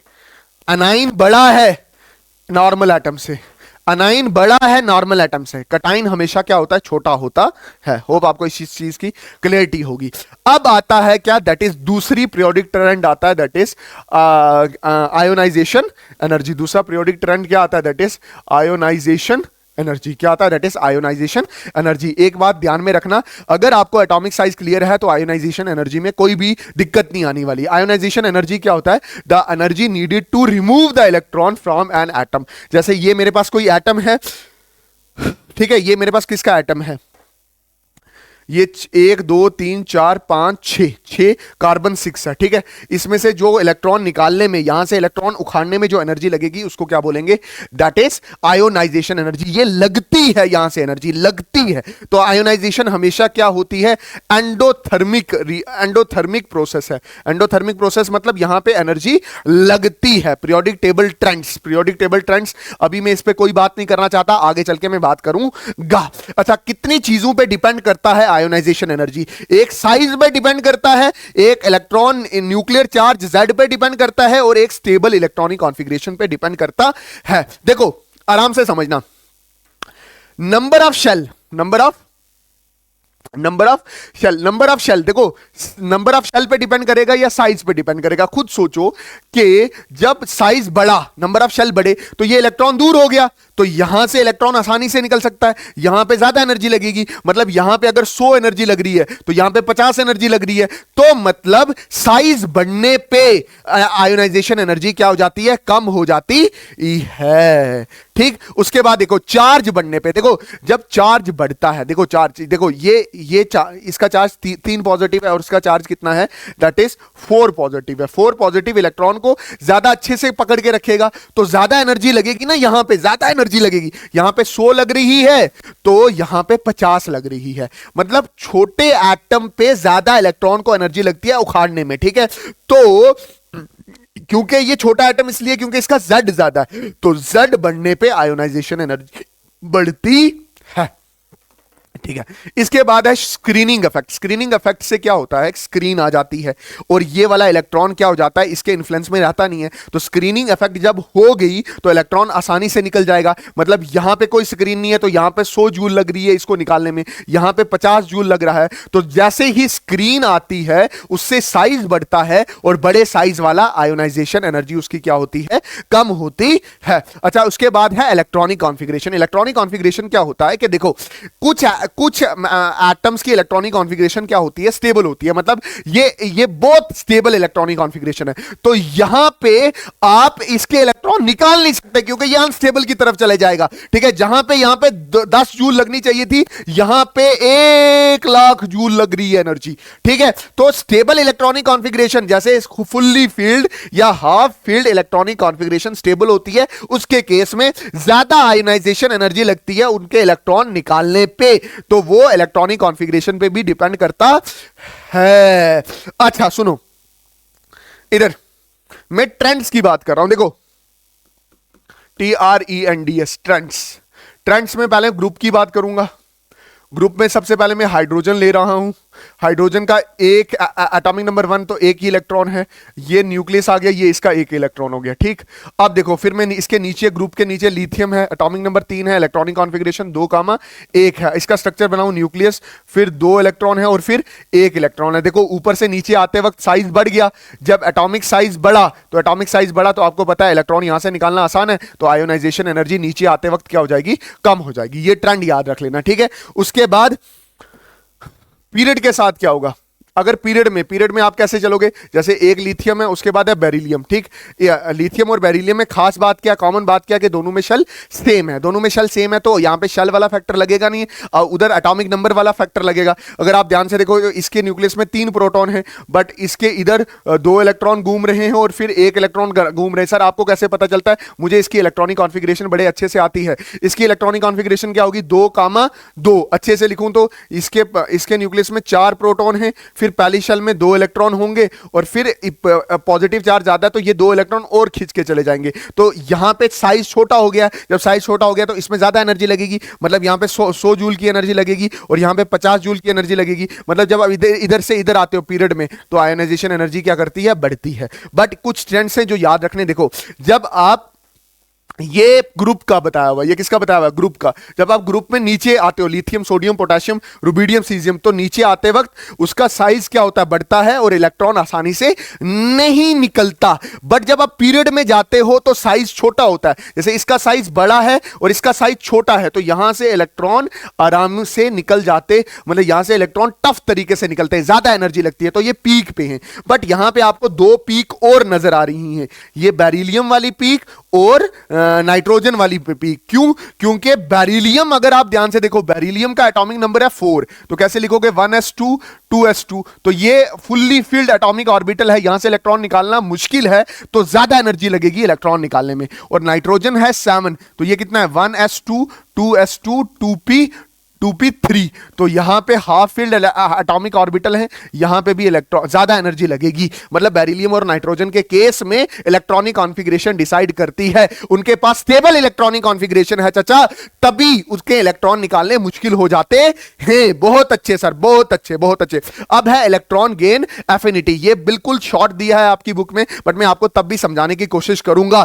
तो क्या होता है, देखो द अमाउंट ऑफ हीट या अमाउंट ऑफ एनर्जी लिख लो आप, हीट की जगह the amount of energy release when an electron added to a neutral gaseous atom. मतलब कितनी एनर्जी रिलीज होती है जब एक इलेक्ट्रॉन ऐड होता है और क्या बनता है, कटाइन बनता है। जैसे ये क्लोरीन है, इसने कितनी एनर्जी रिलीज हुई और वो क्या बन गया, क्लोरीन क्या बन गया, दैट इज क्या बन गया, एनाइन बन गया। बात समझिए, इलेक्ट्रॉन ऐड करने पे कितनी एनर्जी। देखो कुछ अपने पसंद से इलेक्ट्रॉन ऐड करते हैं। जैसे मैं आपको एक चीज समझाने की कोशिश करता हूं। देखो जैसे फ्लोरीन है, अपने पसंद से ही इलेक्ट्रॉन अपने पास रख लेता है, ठीक है, और क्या बन जाता है, F negative.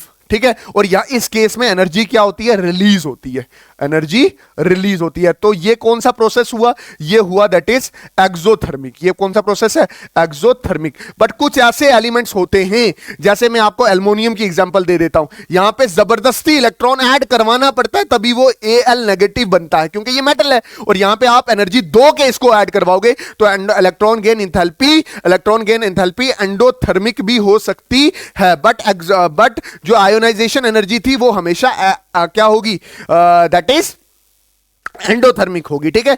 Electron gain enthalpy दोनों हो सकती है, एक्सो भी और एंडो भी, ये चीज याद रख लेना, ठीक है। और फैक्टर को किस किस पे डिपेंड करेगा, एटॉमिक साइज पे, अफेक्टिव न्यूक्लियर चार्ज पे और स्टेबल इलेक्ट्रॉनिक कॉन्फ़िगरेशन पे। ध्यान से समझना, इधर इधर देखो, जब आपको पता है शेल बढ़ेंगे तो क्या एटॉमिक साइज बढ़ता है।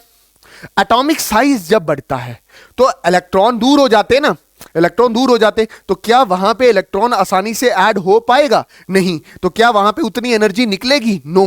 तो नीचे आने पे electron negative electron gain enthalpy क्या हो जाती है, कम हो जाती है। तो मैं यहां पे आपको ऐसे भी बोल सकता हूं, अब मैं ऐसे बोल सकता हूं क्योंकि मैंने आपको बहुत बार पढ़ा चुका हूं कि जब आप ग्रुप में नीचे आते हो शेल बढ़ता है, साइज बढ़ता है, जब बड़ा हो जाता है एटम, वहां से इलेक्ट्रॉन निकालना आसान होता है, ठीक है। वो एनर्जी कम लगती है, आयोनाइजेशन एनर्जी, और जो इलेक्ट्रॉन ऐड करवाने वाली एनर्जी है वो भी कम लगती है, क्योंकि न्यूक्लियस उस इलेक्ट्रॉन से बड़ा दूर होता है। Very good sir. अच्छा, फिर उसके बाद मैं बोल रहा हूं charge on nucleus that is number of proton या जेड इफेक्टिव। आप ध्यान से देखो, यहां पे दो शेल है, यहां पे भी दो शेल है, बट यहां पे 3 प्रोटॉन है, यहां पे 4 प्रोटॉन है, 2,2। पहली शेल में 2 इलेक्ट्रॉन, फिर नेक्स्ट में 1 है, 2 इलेक्ट्रॉन, फिर नेक्स्ट में कितने हैं, 2 इलेक्ट्रॉन हैं। तो यहां से देखा जाए तो यहां पे चार्ज बढ़ा तो शेल छोटा हो गया, तो शेल छोटा होने के बाद यहां पे इलेक्ट्रॉन आराम से ऐड होगा और ज्यादा एनर्जी रिलीज करेगा, 100 जूल की एनर्जी रिलीज करेगा। मतलब छोटा एटम ज्यादा एनर्जी रिलीज करता है, मोटा एटम कम एनर्जी रिलीज करता है। तो यहां पे जब इलेक्ट्रॉन ऐड करवाओगे तो कम एनर्जी रिलीज होगी, मतलब 50 एनर्जी रिलीज होगी। तो ध्यान से देखा जाए तो जब आप पीरियड में इधर चलते हो, ये पीरियड का ही है, जब आप पीरियड में इधर चलते हो नंबर ऑफ शेल कांस्टेंट रहते हैं, Z बढ़ता है, एटॉमिक साइज कम होता है, आयोनाइजेशन एनर्जी बढ़ती है, क्योंकि छोटे एटम में ज्यादा एनर्जी लगती है इलेक्ट्रॉन निकालने में, और छोटे एटम में जब इलेक्ट्रॉन ऐड हो रहा होता है तो ज्यादा एनर्जी रिलीज भी होती है। तो इलेक्ट्रॉन गेन एंथैल्पी क्या हो रही होती है, बढ़ रही होती है। अच्छा, शील्डिंग इफेक्ट से क्या होगा, शील्डिंग इफेक्ट भी इसको अफेक्ट करता है। जैसे ही स्क्रीन बढ़ेगी साइज बढ़ जाएगा, स्क्रीन बढ़ेगी, एटॉमिक साइज बढ़ जाएगा और आयोनाइजेशन एनर्जी कम हो जाएगी, आसानी से निकल जाएगा। और इलेक्ट्रॉन जब ऐड करोगे तो वो आसानी से ऐड नहीं होगा, कम ही एनर्जी रिलीज होती है, इस केस में 50 जूल। बट यहां पे छोटा साइज है, अगर जैसे ही इलेक्ट्रॉन ऐड करोगे तो बहुत सारी एनर्जी निकलती है। तो ऊपर से नीचे आने पे इलेक्ट्रॉन गेन एंथैल्पी क्या होती है, कम होती है। अच्छा, इलेक्ट्रॉनिक कॉन्फ़िगरेशन में भी ये डिपेंड करता है। देखो, fully field and half field ये स्टेबल होते हैं। अगर इसमें इलेक्ट्रॉन डालोगे ना तो ये इलेक्ट्रॉन को एक्सेप्ट नहीं करेगा, क्योंकि ये इसको अनस्टेबिलिटी की तरफ लेके जाएगा। बात समझ है कि नहीं है। तो इस केस में भी इलेक्ट्रॉन गेन एंथैल्पी जो होती है कम निकलती है, वो जो एनर्जी निकलनी चाहिए वो क्या होती है, कम निकलती है। अच्छा, अब मेरी बात ध्यान से देखो, जब आप ऊपर से नीचे आते हो, साइज क्या करता है, एटॉमिक साइज बढ़ता है, ऊपर से नीचे साइज बढ़ता है, ठीक है। जब आप इधर से उधर जाते हो तो साइज बढ़ता है, इधर से इधर जाते हो तो साइज क्या होता है, कम होता है। यहां से इधर जाते हो तो आयोनाइजेशन एनर्जी बढ़ती है, यहां से इधर जाते हो तो इलेक्ट्रॉन एफिनिटी बढ़ती है। क्योंकि अगर आप ध्यान से देखो, यहां साइज छोटा, यहां पे साइज मोटा और यहां पे साइज छोटा, ठीक है। यहां से इधर साइज बड़ा, यहां साइज छोटा, यहां पे साइज बहुत बड़ा होता है। बात समझे कि नहीं है। ऊपर से नीचे आते वक्त साइज बढ़ता है, यहां से इधर जाते वक्त साइज कम होता है, यहां से इधर जाते वक्त साइज कम है, तो आयोनाइजेशन एनर्जी होती है ज्यादा होती है, इलेक्ट्रॉन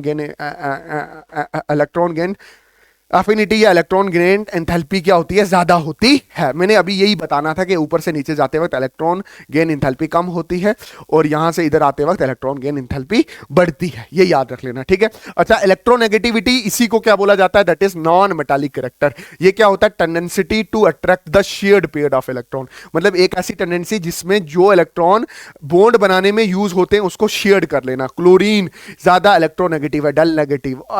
ये इलेक्ट्रॉन लूज कर दिए तो डल पॉजिटिव। फैक्टर कौन से, वही 2 है, नंबर ऑफ शेल और न्यूक्लियर चार्ज। आप खुद देखो, जब ऊपर से नीचे आओगे तो साइज क्या हो जाएगा, बड़ा हो जाएगा।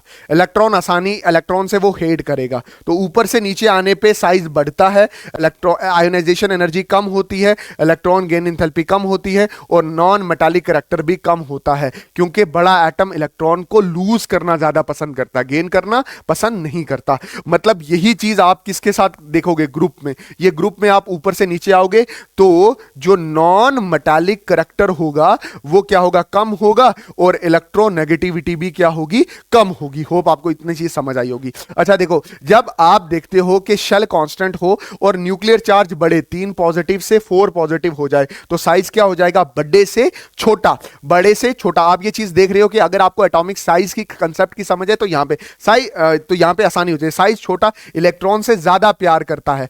तो जब आप पीरियड में ऐसे चलते हो, ये पीरियड में ही आप ऐसे चल रहे हो, लिथियम, बेरिलियम, बोरॉन, कार्बन, तो वहां पे Z बढ़ता है, एटॉमिक साइज कम होता है, आयोनाइजेशन एनर्जी बढ़ती है, ज्यादा जोर लगता है। अगर इलेक्ट्रॉन ऐड करोगे तो आसानी से ऐड होगा और ज्यादा एनर्जी रिलीज करेगी। और नॉन मेटालिक करैक्टर क्या करता है, बढ़ता है, इलेक्ट्रॉन आसानी से ऐड हो जाता है, और इसी को बोलते हैं इलेक्ट्रोनेगेटिविटी भी क्या करती है, बढ़ती है।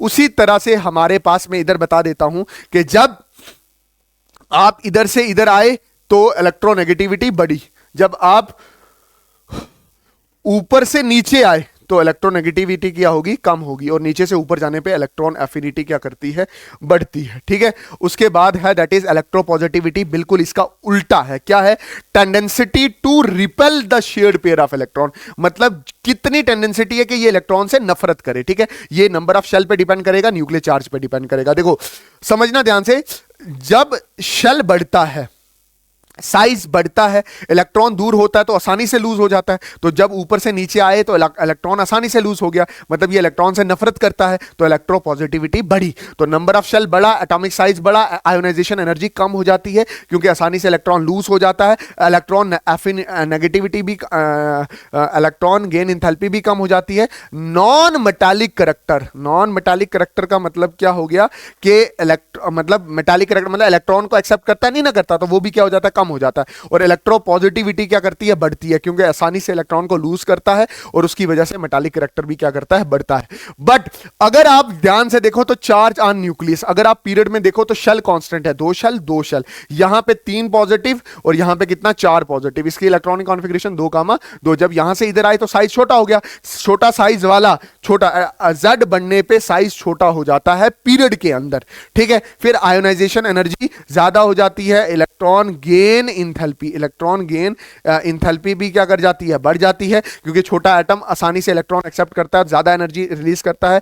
नॉन मेटालिक करैक्टर भी बढ़ता है, बट एटम छोटा हो जाता है, इसमें इलेक्ट्रॉन ऐड करना आसान है, इलेक्ट्रॉन निकालना मुश्किल है, तो मेटालिक करैक्टर क्या हो जाता है, कम हो जाता है, इलेक्ट्रोपॉजिटिविटी भी क्या हो जाती है, कम हो जाती है। होप आपको इतनी बात समझ आई होगी। तो मैं आपको क्या बोलना चाहता हूं, जब आप पीरियड में ऐसे आए इधर तो इलेक्ट्रोपॉजिटिविटी, मेटालिक करैक्टर कम हो गया, जब आप ऊपर से नीचे आए तो इलेक्ट्रोपॉजिटिविटी बढ़ गई और मेटालिक करैक्टर भी क्या कर गया, बढ़ गया। होप आपको इतनी सारी चीजें समझ आ गई होंगी। अब होता है वैलेंसी। वैलेंसी का मतलब क्या होता है, ये चीज आराम से सुनना।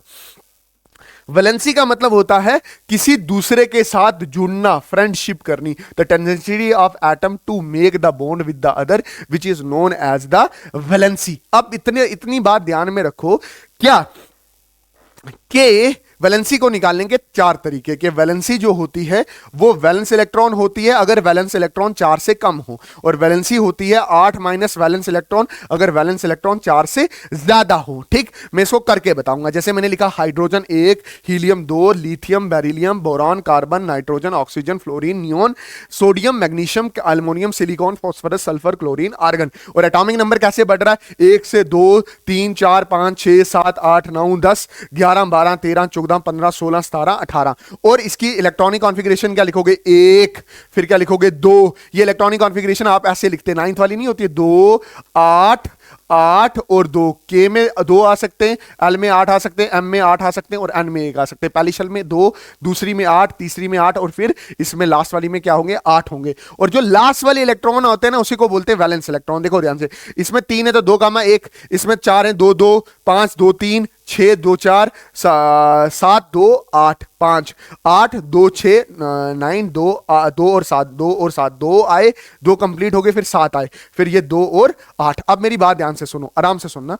ये जो लास्ट इलेक्ट्रॉन है इसको बोलते हैं वैलेंस इलेक्ट्रॉन। तो इसकी valency is equal to valence electron. तो इधर वैलेंसी कितनी हुई 1, इधर वैलेंसी कितनी हुई 2, इधर वैलेंसी कितनी हुई 3, इधर वैलेंसी कितनी हुई 4। अब 4 से बढ़ गया तो 5 हो गया। तो वैलेंसी निकालने का, अगर वैलेंस इलेक्ट्रॉन 4 से बढ़ जाए तो वो क्या होगा, 8 माइनस वैलेंस इलेक्ट्रॉन। तो यहां पे क्या है, दैट इज 8, वैलेंस इलेक्ट्रॉन है 5, तो ये कितना 8 माइनस 3, 8 माइनस 5 3। यहां पे क्या होगा 8 माइनस 6 विच इज 2, फिर यहां पे क्या होगा 8 minus 7 which is equal to 1, और यहां पे 8 माइनस 8 इज इक्वल टू 0।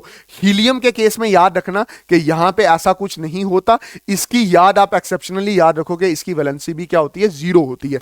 ऐसे ही जब आप सोडियम निकालोगे 11, 2, 8, 8, 2 फुल्ली फिल्ड, 8 फुल्ली फिल्ड, फिर एक आगे जाएगा, वैलेंस इलेक्ट्रॉन 1 है, तो वैलेंसी इसकी कितनी होगी, 1 होगी। वैसे ही मैं थोड़ा आगे चलता हूं, फास्फोरस लेता हूं, यहां पे 15 है, 2, 8, 8, 5, वैलेंस इलेक्ट्रॉन 5 है, तो वैलेंस इलेक्ट्रॉन 5 है, वैलेंसी होगी 8 minus 5 is equal to, valency कितनी रहेगी 3। अगर आप ध्यान से देखो पीरियड में जब आप इधर चलते हो तो वैलेंसी 1, 2, 3, 4 तक बढ़ती है, फिर उसके बाद 3, 2, 1 कम हो जाती है 0 तक। और जब आप ग्रुप में देखते हो तो वैलेंसी क्या रहती है, सेम रहती है, इधर भी 0, इधर भी 0, और इधर भी क्या है 0, इधर भी 1, इधर भी 1, इधर भी 1, इधर भी 1। मतलब के जितने दोस्त कार्बन बनाएगा उतने सिलिकॉन बनाएगा, उसके नीचे वाले उतना ही बनाएगा। मतलब एक ग्रुप में जितने भी एलिमेंट होंगे उसकी सारी केमिकल प्रॉपर्टी सेम है। केमिकल प्रॉपर्टीज मतलब दूसरे के साथ जुड़ने की टेंडेंसी। बात समझ आई कि नहीं? ये बात ध्यान में रखना, ठीक। उसके बाद ध्यान से देखो, आपने अक्सर देखा होगा कि वाटर में H2O ही क्यों होता है, क्योंकि हाइड्रोजन की वैलेंसी, सुनना यहां पे मैं बड़े अच्छे आंसर दे रहा हूं आपको। हाइड्रोजन की वैलेंसी कितनी है 1, ऑक्सीजन की वैलेंसी कितनी है 2, दोनों को काटा करो तो आया क्या H2O, इसलिए वाटर का फॉर्मूला H2O है। अच्छा मैं बोलूं लिथियम ऑक्सीजन के साथ जुड़ के क्या देगा, तो केमिकल प्रॉपर्टीज देखो, लिथियम की वैलेंसी 1 है, ऑक्सीजन की कितनी है 2, काटा करो तो L क्या, इसकी कितनी है 2, तो Li2O। तो अब ध्यान से देखो, इसका ऑक्साइड और इसका ऑक्साइड मिलता जुलता है, इसलिए अगर आप देखो तो हाइड्रोजन और लिथियम को एक ही ग्रुप में रखा हुआ है। होप आपको ये चीज समझ आई। वैसे ही आप इसके साथ भी करके देख सकते हो, इसके साथ भी करके देख सकते हो। हाइड्रोजन Li, ये वैलेंसी 1 काटा किया, हाइड्रोजन 1 लिखने की जरूरत नहीं, क्लोरीन 1 लिखने की जरूरत। सोडियम क्लोरीन वैलेंसी कितनी 1, 1, ये इधर सोडियम की वैलेंसी 1 है, क्लोरीन की वैलेंसी 1 है, तो ये इसका फॉर्मूला हो गया। फिर आता है डायगोनल रिलेशनशिप। डायगोनल रिलेशनशिप ऐसा देखा गया है कि the property of the element of the one period is similar to the property of the next period diagonally. देखो ये पीरियड दूसरा है, ये पीरियड ऐसा देखा गया है, ये पीरियड दूसरा है और ये पीरियड तीसरा है। तो ऐसा देखा गया कि जो पहले पीरियड के जो एलिमेंट है ना, उसकी प्रॉपर्टी दूसरे पीरियड के एलिमेंट के डायगोनली रिलेटेड है। इसको बोला जाता है डायगोनल रिलेशनशिप। जैसे इसका साइज 152 है, इसका साइज 1 नियर अबाउट मिलता है, 76 है, 72 है, नियर अबाउट मिलता है। जैसे बेरिलियम और किसका मिलता होगा, एल्युमिनियम का मिलता होगा। बात समझे कि नहीं? ऐसे ही देखा गया है कि पीरियड सेकंड और पीरियड थर्ड के एलिमेंट डायगोनली आपस में क्या करते हैं, रिलेट करते हैं। ओके सर, ठीक है। ये मैंने आपको बहुत अच्छे से समझाया है कि ऊपर से नीचे आने पे साइज बढ़ता है, इधर से इधर जाने पे साइज कम होता है, ऊपर से नीचे आने पे आयनाइजेशन एनर्जी कम होती है, इधर से इधर जाने पे आयनाइजेशन एनर्जी बढ़ती है। वैसे ही मैंने electron gain enthalpy, electronegativity, electropositivity, metallic character, non metallic character के बारे में बहुत अच्छे से आपको बता चुका हूं। अच्छा अब क्या है, थैंक यू सो मच कि आपने मेरा ये वाला चैप्टर भी बहुत अच्छे से सुना है, that is periodic classification and element.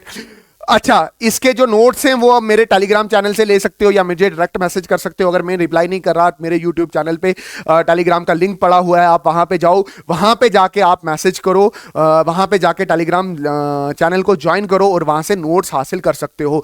मैं आपसे वादा कर चुका हूं कि चाहे 2 बच्चे पढ़ने क्यों ना आए, मैंने सब बच्चों के लिए यहां पे वन शॉट लाने हैं। बात समझ आएगी? और मुझे पता है मैं बहुत अच्छा पढ़ाता हूं, बहुत अच्छा पढ़ा सकता हूं। अभी टाइम की थोड़ी किल्लत है, बहुत सारी चीजें आपको और भी बतानी थी, बट 12th में इंशाल्लाह मैं आपको और अच्छे से पढ़ाऊंगा। Thank you so much. अच्छा, मिलते हैं नए वन शॉट में, जो कि मैं अभी ही बनाऊंगा और अभी ही डाल दूंगा यूट्यूब चैनल पे।